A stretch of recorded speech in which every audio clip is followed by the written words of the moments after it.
Good afternoon, ladies and gentlemen. Welcome to another bi-weekly edition of THAT.live. Glad to have you here. If this is your first time, welcome. My name is Clark Sell. I'm around these parts every week. We're here at lunchtime on Mondays and Wednesdays at noon Central. But glad to have you. And today with me, I have Mike Brennan. Mike, how are you? Great. Thanks so much. I appreciate it. Thank you for being here. You are coming to us from New Jersey. I am. That's not the Midwest. No, not at all. Let's just start with who you are. Can you give everybody a quick introduction as to who Mike Brennan is? Yes. So the way that I talk about who I am, what I do, I've kind of encapsulated it in this phrase because it's multifaceted. So I say that I am a creator and communicator telling stories on pages and stages. And so basically what that means is on the creator side, I have a graphic design background. I went to art school in New York City, worked in several different agencies, big and small, and all that, doing logos and branding, marketing materials, things like that nature, which I still do, but I do for myself now. I also do illustration and some paintings. And so the artwork that you see behind me, that's all my stuff. And I do a lot of pop culture themed illustrations and also do what is called like live sketching at events. So basically I would go to, when we were having live events, I would go to a live event and I would be basically telling the story of what's happening during the event as it's unfolding by creating individual sketches. And so some of this may be like a speaker who's on stage capturing like a pull quote, some information. Some of it may be crowd participation stuff that happens kind of off the stage. And basically all these things that are happening and people want to know what's happening during this event, I'm telling the story visually through that. And these images can then be used for like social media and so on and so forth. So that's on the creator side. On the communicator side, I speak and I talk a lot about my own artistic journey and how I kind of was out of my own art for a little while and then kind of how I came back to it and then establishing a daily creative habit, which I think we're going to get into a little bit of that today. We are. And then I also have a course for specifically visual artists right now, but really some of the principles can be applied no matter what your expression of creativity is, but it's centered around that, finding your voice and your style and developing that daily habit.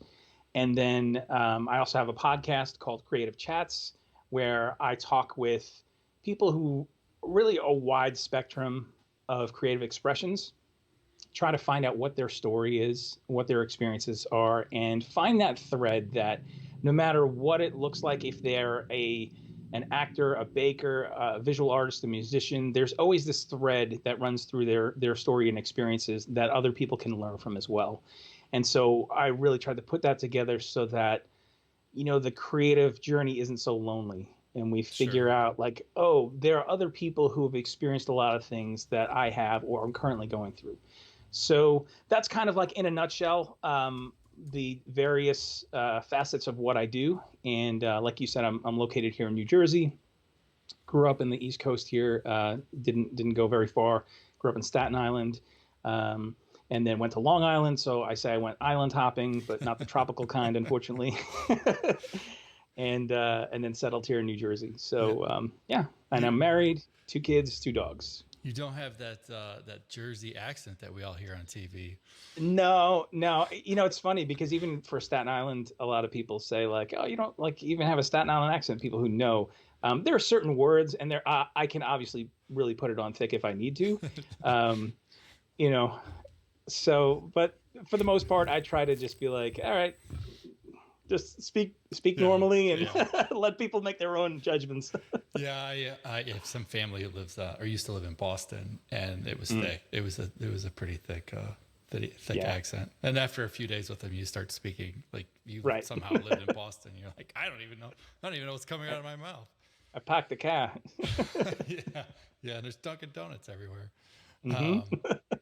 So I'm excited to have this conversation kind of about habit. I've recently, I shouldn't say recently, but over the past, 4 or 5 years have kind of done a lot of self-reflection and have learned, a lot of just about who I am and what makes me tick and why certain things kind of seem to be larger than life. I tend to sign up for crazy. I can't do. I was telling you yesterday about, so I didn't just go running. I had to go running for a year and not miss a day. And I'm not even a runner. And that makes absolutely no practical sense ever. So I'm excited to kind of dive into this. When you think about a daily habit, can you put some kind of, definition around that? I mean, there's a lot of things that we do every day. I don't want to take it from the literal sense, but what do you quantify or qualify as a daily habit?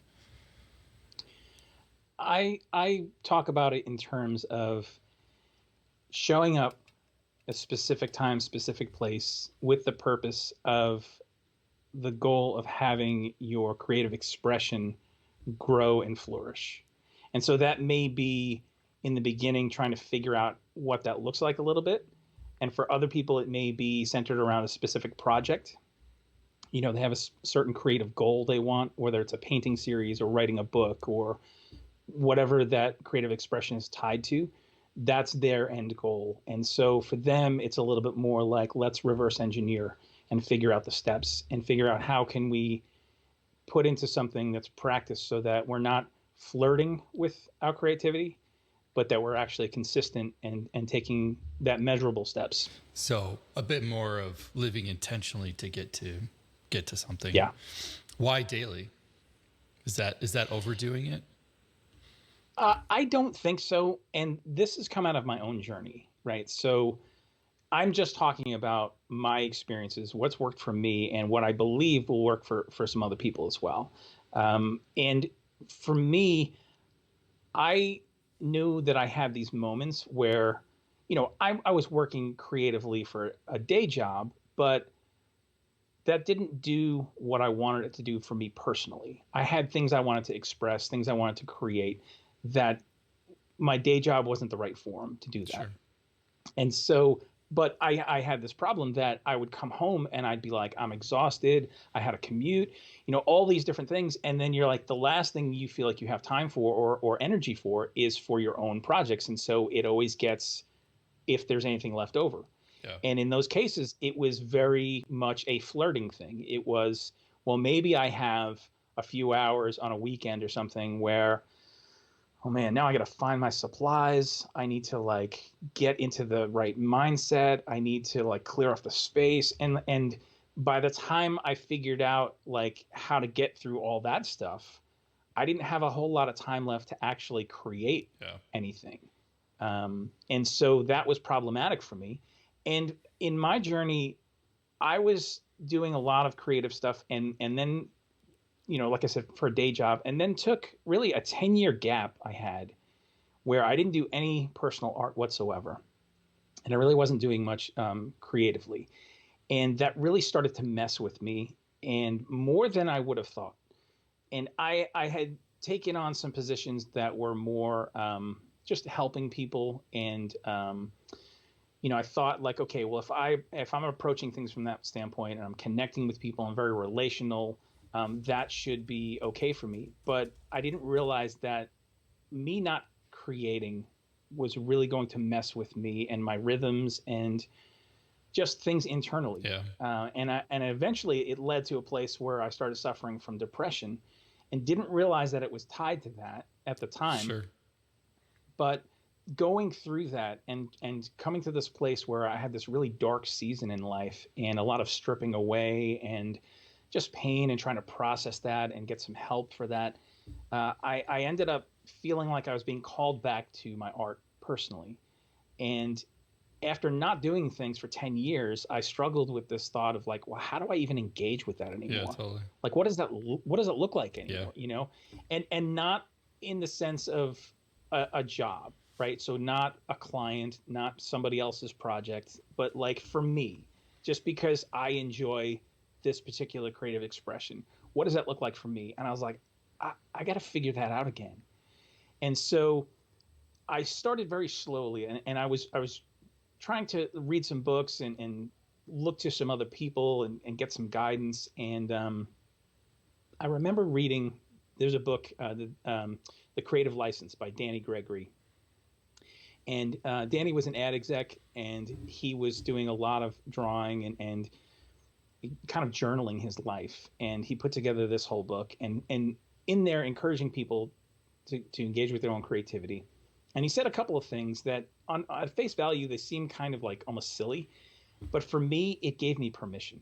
And the first thing was, a 10-minute drawing is better than no drawing at all, right? So I had really had to wrestle with that, because here I am, I had gone to art school, I was a creative professional, and I had set the bar very high for myself as far as what it is that I wanted to achieve and what I thought the outcome should look like. Yeah. And I had to really dial that down and lower the bar significantly in this area of my life, because I was starting at such a deficit. And so for me, going, okay, I need to allow myself, if daily looks like 10 minutes, then that's what it needs to be. Sure. And that's not saying it's going to stay there, but that's what I can muster right now, then that's what it's going to be. So that gave me that permission. And the other permission this book actually gave me was that I had always struggled with doing photorealistic style. That just was something that I wasn't great at, and I really struggled with. And when I tried to engage with that, I found it very frustrating. And so I had somewhere along the way told myself that I wasn't a great artist because I couldn't do photorealistic style. Sure. And so I had to kind of confront that lie as well and say, no, you know what? Like, sometimes the wonkiness of your drawing is actually what gives it character, and it makes it more unique to who you are. And I'm not necessarily talking like, don't improve your skill and don't, lean into things like proportion and things like that. But there's also a place for accepting like the imperfections. Sure. Yeah, for sure.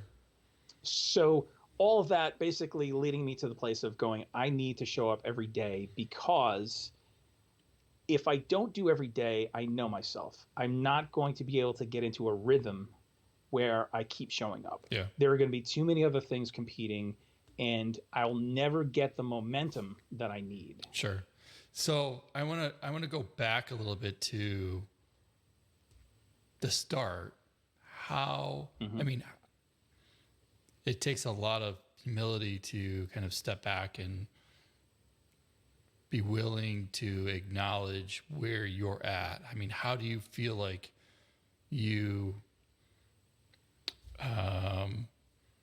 started that? I mean, for those who are working the grind every day, and I mean, in the world we're living now with, lockdowns and COVID and whatnot, and how are you really identifying the fact that you need to make a change?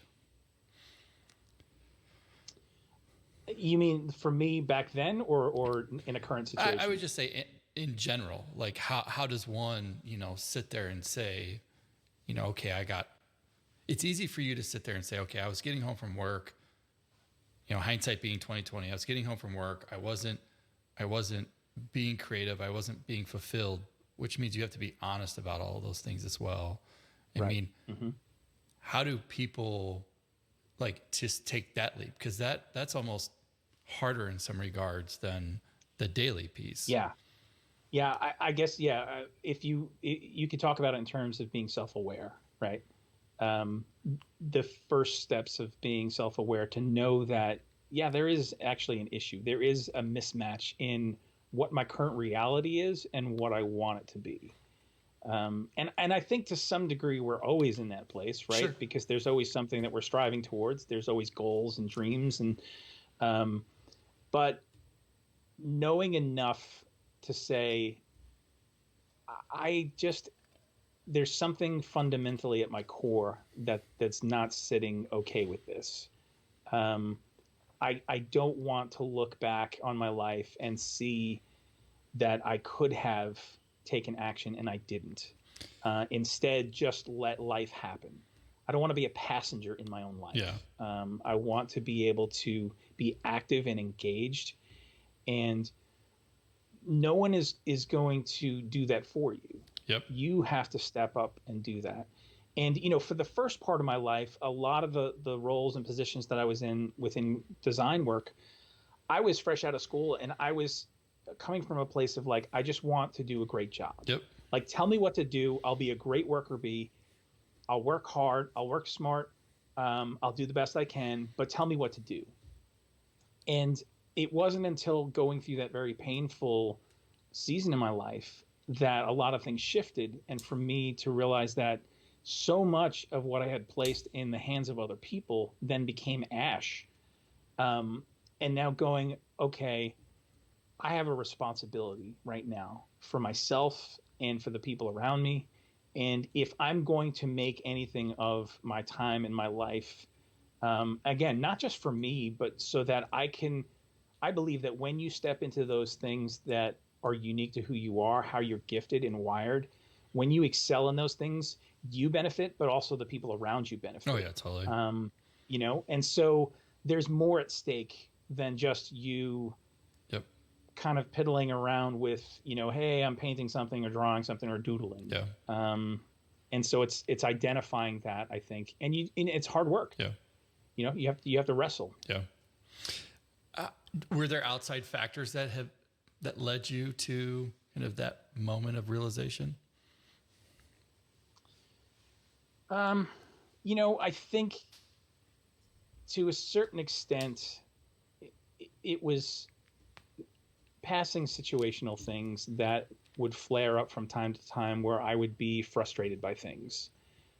Something would happen at work, or something would happen that was a little, outside my control. And I would just be like, I feel like I want different results here. I feel like I want a say, and I don't have a say. I feel like there's something more inside of me that needs to come out, and I don't have an avenue for that to happen. Mm-hmm. And the more I butt into that, the more that frustration grew. And I tried to look for areas within my jobs a lot of times, but again, sometimes that just wasn't the right forum for that. Yeah. And rightfully so, because when you're doing client work, it's about the client and their needs. It's not about you expressing yourself. Yeah.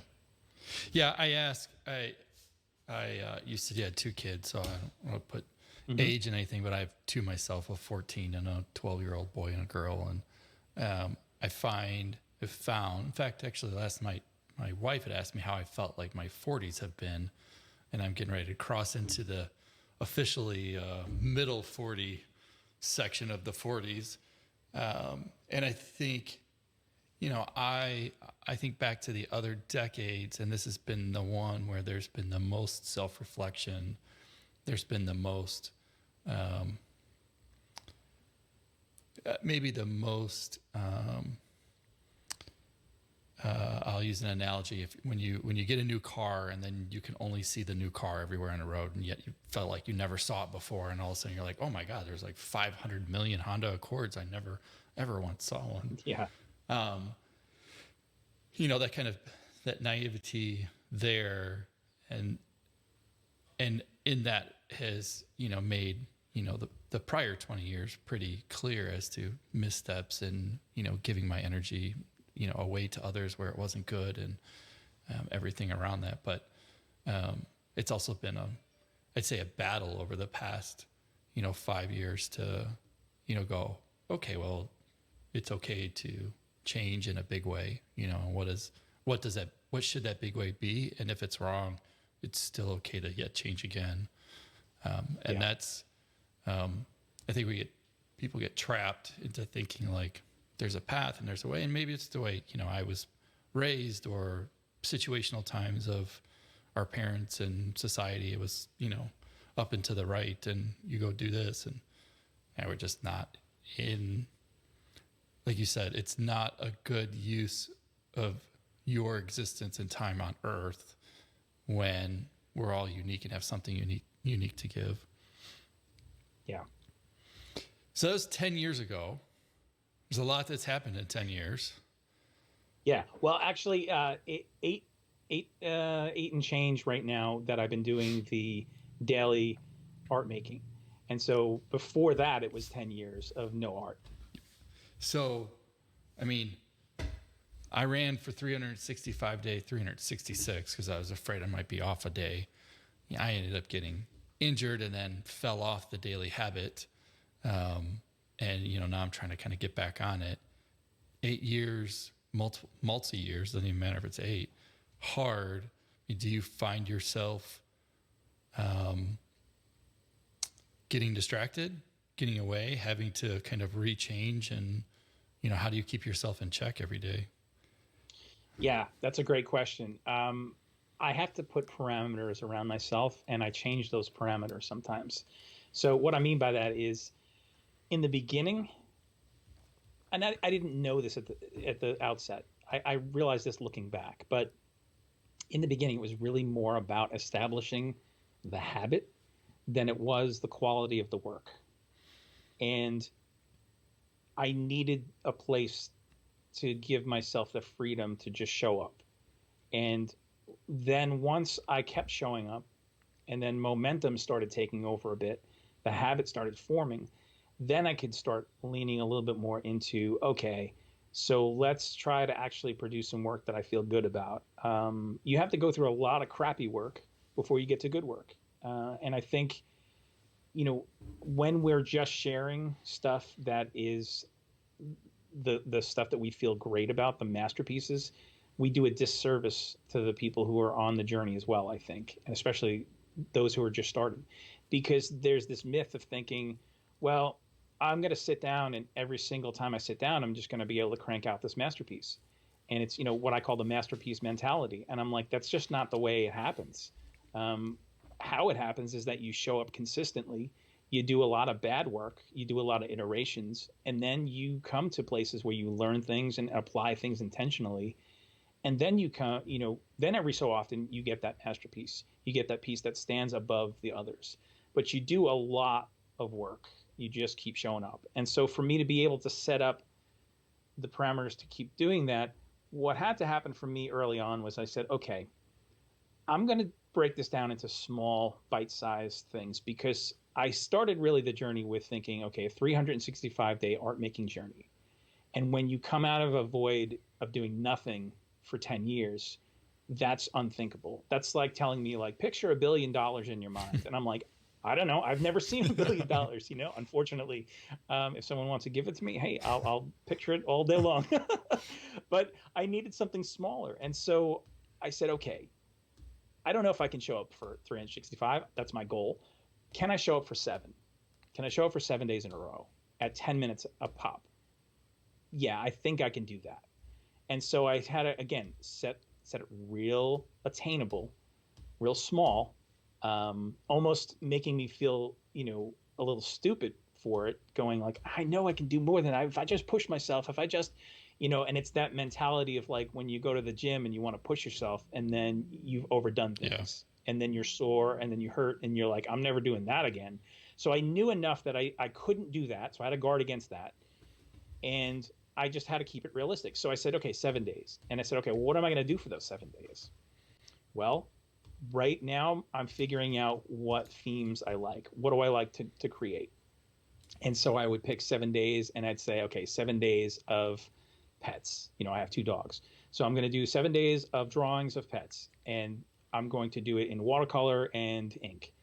And then I had another 7 days planned after that I was ready to switch to, because I was like, okay, if I get bored with 7 days of this thing, I know I don't want to carry it out. I'm going to end up jetting on the whole thing if I feel like I'm not engaged. So I need to keep changing the channel a little bit. And then it'll also give me the freedom to keep moving into different things, trying, playing, experimenting. And that was also another huge thing that I needed to have in place, is that freedom to go in and go, okay, I'm not worried about, again, creating a masterpiece. I'm not worried about creating something that I'm going to sell or whatever else. But right now the goal is to show up, put the work in, and to play. See what comes. What am I going to learn? What am I going to figure out through experimenting? What happens if I take this tool that's not usually used for this and apply it with that? What happens? Well, that made a big mess. Okay, I won't do that again. Or, hey, this is great. I don't necessarily like the context, but maybe I'm going to take what I learned here and apply it to something else next time. And so it's this constant flow of experimenting, assessing, growing, learning. And I continue to do that today. It looks different for me because I figured out a lot of things thematically that I wanted to do. And then I also figured out, okay, so graphic design being my background, I swore off doing anything digitally in the beginning because I needed to get tactile, but I eventually came back to digital art making. And so now I do a lot of my, I'd say probably like 90% of what I do is on the iPad Pro and with a program called Procreate. Oh yeah. And so that's really where I spend the majority of my time doing that art. And it allows me to have that turnaround time that's quick because I'm not waiting for anything to dry, and I can use different materials that I wouldn't be able to use in the real world, right? And then I post it on social media, and I've been doing that since the beginning as well. And the reason why I introduced that aspect to it was for some accountability. Yep. I said, I'm going on this journey. I want to do this in public, and I want to invite whoever wants to come along with me to do that, to view this and be a part of my art. And there have been times when I've had other people who are kind of walking alongside me, following me. I've used some of their photo reference as inspiration and brought them into a project. So it became a little bit more of a community thing. And all these things, again, really came about because I was experimenting. I was a little bit loose with things, but still having that parameter of I'm going to show up every single day.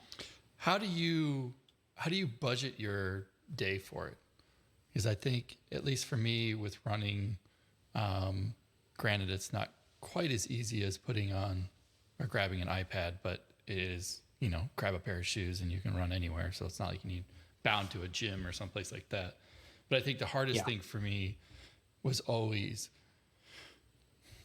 whether the day centered around that or it centered around the day, and trying to find the, the half hour or hour, which in the grand scheme of the 24 is not it's not a large amount of time, but to do it every day is still extremely difficult. So how do you budget your day such that you make sure that you've got time for you? Yeah, well, and I think you hit it when you said a lot of times we approach this and say we don't have the time for it. We need to find the time for it. I think finding time is a myth. I think it's just we need to make the time. We need to prioritize for it, and just get ruthless with ourselves in regards to that.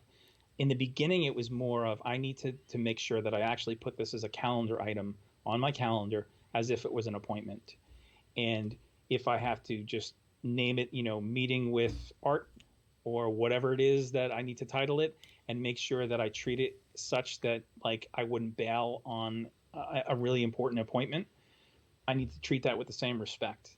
And so having a set time and then also having a set place, that took a lot of guesswork out of it, because again, I didn't want to have the situation where I was scrambling and had enough roadblocks ahead of time that I didn't even get into the process of creating. Yeah, take away the excuse. So yeah, exactly. And then once you do that enough and the momentum is going and it's a part of your rhythm, it's less of an effort to show up and do things. And it's more of it's just built into my day. And if I don't do it at this time at which I had on my calendar, then I know I'm still going to do it because I've been doing it for 8+ years. So I know I'm not going to bail on it, right? There's enough of a commitment there. But in the early days, it really is set up as many things as you can, even if like you're not somebody who lives by your calendar, because quite honestly, like I struggle with that. I like to do a lot of things that are more intuitive and with spontaneity. And especially with a lot of creative people, I get the pushback of like, that sounds like the most uncreative thing you could do is schedule it. Like the muse isn't going to come at, 2:00 on a Friday. You know what I mean? Like, and I'm like, yeah, I get that. But in the beginning, again, we're trying to really just establish the habit. It's really more about that than it is about the actual work that you're producing. Get a system in place. Then you can start harnessing the power of that system to get the results that you want to get. Yeah. It's when do you feel like it became a habit, kind of a subconscious habit? I would say probably a couple of months into it, because I found myself really engaged with the process of thinking about what am I going to create? What is it going to look like? The changing it up from maybe it wasn't every 7 days then, but it was okay, I'm going to do projects, right? So I'll do a 100-day project within the 365, right? So again, breaking it down into smaller bits, it helped me keep moving from thing to thing so I didn't get so overwhelmed with thinking about the larger number.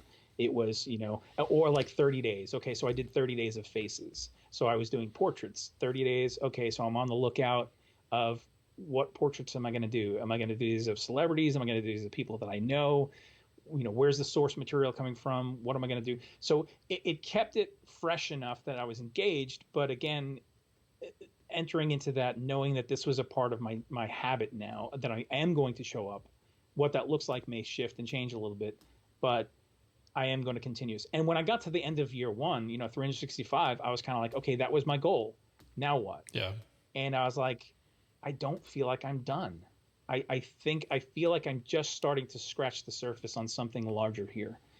And again, a lot of that also had to do with me coming back to my health and my, coming out of the depression and coming back into contact with my own creativity, my own, figuring out what is my voice, what is my style, like what is it that I want to say, how do I want to use this art and this talent that I've been given, and so I was like, that hasn't come to a completion in just 1 year. I need to keep going on this, and so at the end of every year, it's again this assessment of like, okay, am I going to keep going? Am I going to, where is there a finish line for this? And I've just adopted the mentality of there isn't, at least for me right now. That may change. I may not go and always do a daily thing, but I think for me, it keeps me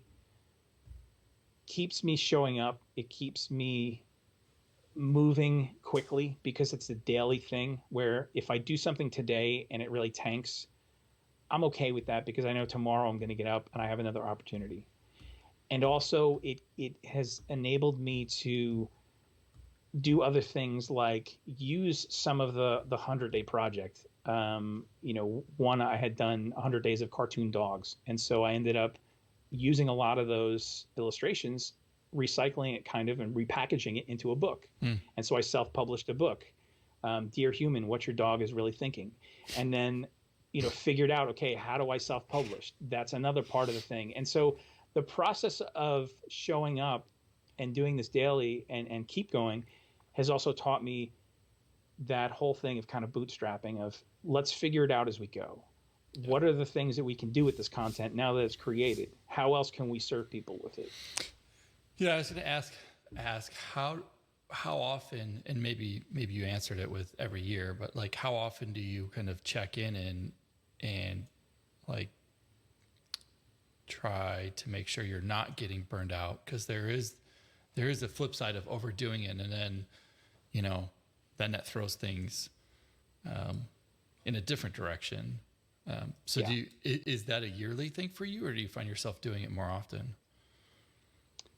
Typically it's a yearly thing just because it's more in my face knowing that a year is coming. I also make sure that I'm capturing what I'm doing.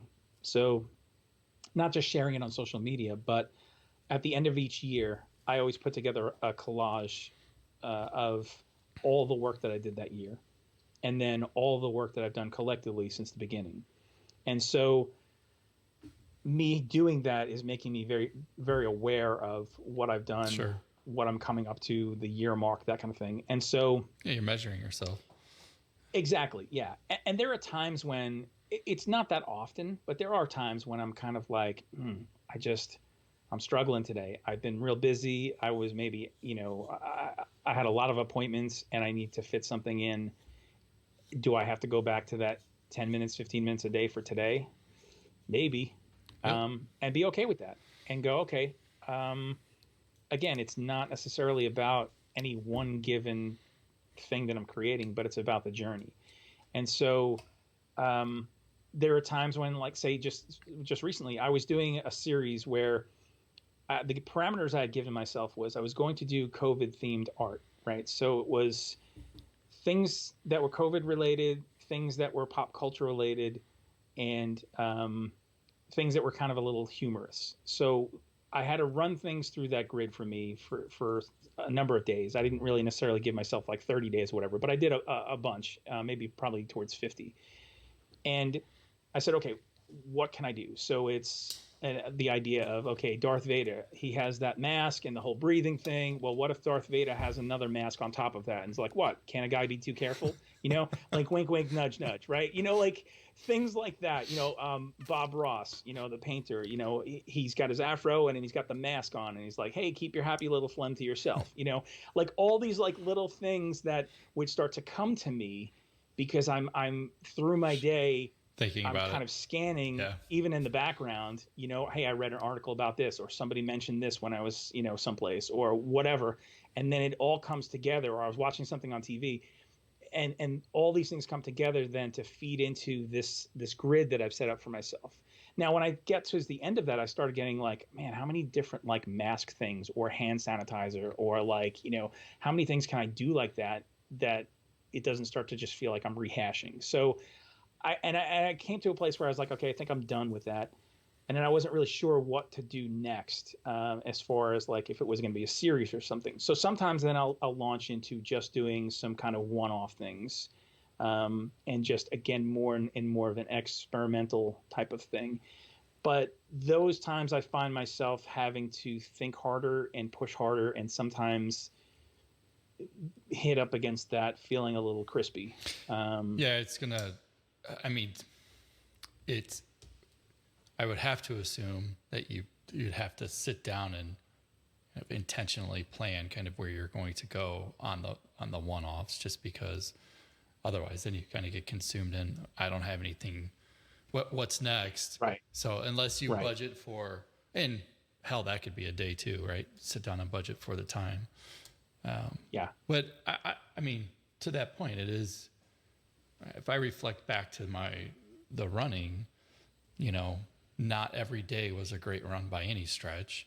Not every day was the same amount of miles. Some days were just fantastic, and other days, it's like I can only get out a half mile because whatever, I don't feel good. I'm this, I'm that. Like I still have to get up and go do, but a half mile, a mile is, checks the box and moves us to tomorrow, and accepting that and is difficult, but then I think it's also part of the process of like not every day is up and to the right.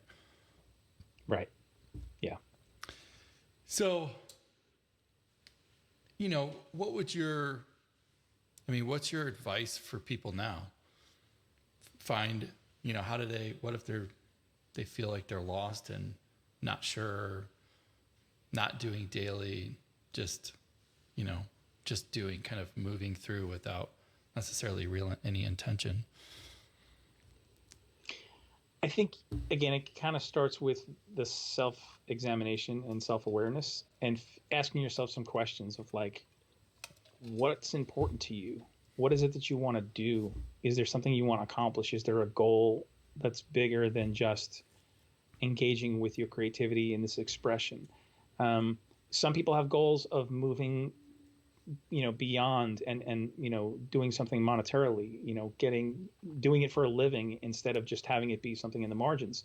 And in order for that to happen, there needs to be a ramp up, and then there needs to be a transfer from your day job to being able to launch out on your own in this. And that's just not going to happen unless, again, you put in the time. And so it's, again, thinking a little bit of, is there a goal? Is there an end in mind? Reverse engineer that a bit. If there's not, if you're somebody who's like, I'm not really sure what that expression might be, even having a time when you can just show up to play and experiment and ask those questions is hugely valuable, because it's in that showing up and trying different things that you learn. You're like, oh, I thought it was going to be baking, but you know what? Everything I bake tastes horrible and I don't enjoy the process. So therefore, it's not that. And, other people will validate that for me as well. So it's again, you wouldn't know that unless you showed up to do it. Yep. And so having a time when you're just this is my discovery time. This is my exploring time. And if there's something more pointed to that, there's I want to learn this specific skill, or I want to get back in touch with a certain thing. Like a lot of people I know and talk to, they say, when I was younger, I used to draw a lot more, or I used to paint, or I used to crochet, or whatever it is. And they're like, and then, life happens, and, you get the job, and then the family, and then, everything. And it's been years and years and years since I've done that. And there's still this spark that's in their eye when they talk about it. So that interest is there. And every once in a while, there's like this pang inside that someone will talk about it, or a circumstance will arise, and they're like, "Ooh, I really should get back to that again. I really loved that. I wish I could get back into that somehow." And yet then they're lacking the method in order to get back in touch with that place with them. And so that's what I talk to a lot of people about too, is like figuring out, can you steal moments in your day? Maybe it's a lunch hour, or, again, not even an hour, but maybe it's 15 minutes here or there. If it's somebody who can do something that's more mobile, like sketching, can you have an app on your phone, and while you're waiting online someplace that it's wasted time anyway, can you use those 15 minutes to do something? Exactly. And so doing all that stuff, giving yourself the freedom and the grace to play, to explore, it's really just decide you want to act on something and take a step and have another step ready. Because it's through action and through movement that clarity comes. It's not the other way around usually. It's not like, hey, I've got this clear path ahead that I think I know what it is I want to do. Because even a lot of times we think we know, but then when we're in the process, it's like, this doesn't feel right. It's going another way. I was going to add on to that. I think you also have to kind of lean into the journey and the time. And just because it doesn't feel right at first doesn't necessarily mean it won't be right. And now I'm not trying to say, keep on eating the shit until, you can't take it anymore. But there was a point for me with running that, the beginning, it was just horrible. And it'd be horrible now. I've taken a few months off. It was horrible. But then there was this kind of moment of enlightenment to where it all came together and it all felt good. And my perspective of the whole thing changed. But if I would have left too early, I probably would have never realized what kind of affinity I did have for it. And I wasn't somebody who ran before. So, lean into that journey and, give it the opportunity. Just because you cooked once and the meal sucked, that doesn't necessarily mean you should just drop the mic and walk out of the room, or I guess drop the pan and walk out of the room.